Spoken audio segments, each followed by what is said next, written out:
अष्टविनायकापैकी एक असलेल्या रांजणगाव येथील श्री महागणपती मंदिरात आज चंदन ओटीचा विशेष लेप करण्यात आला। पारंपरिक धार्मिक विधीनुसार झालेल्या या सोहळ्याला हजारो भक्तांची उपस्थिती लाभली। प्राचीन परंपरेनुसार चैत्र महिन्याच्या समाप्तीच्या निमित्ताने आणि उष्णतेपासून गणपती बाप्पाला शीतलता मिळावी यासाठी चंदन ओटीचा लेप लावण्याची परंपरा आहे। यावेळी संपूर्ण गणपती मूर्तीला चंदन ओटीचा सुगंधी थर लावण्यात आला, ज्यामुळे संपूर्ण मंदिर परिसर सुवासिक झाला। मंदिर प्रशासनाच्या वतीने विशेष सजावट करण्यात आली होती।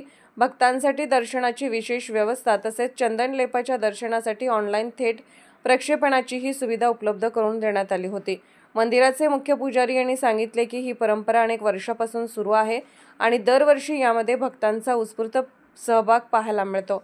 चंदन ओटीचा लेप झाल्यानंतर मंदिरात महापूजा, आरती व प्रसाद वितरण करण्यात आले। संपूर्ण वातावरण भक्तिमय आणि पवित्रतेने भरले होते।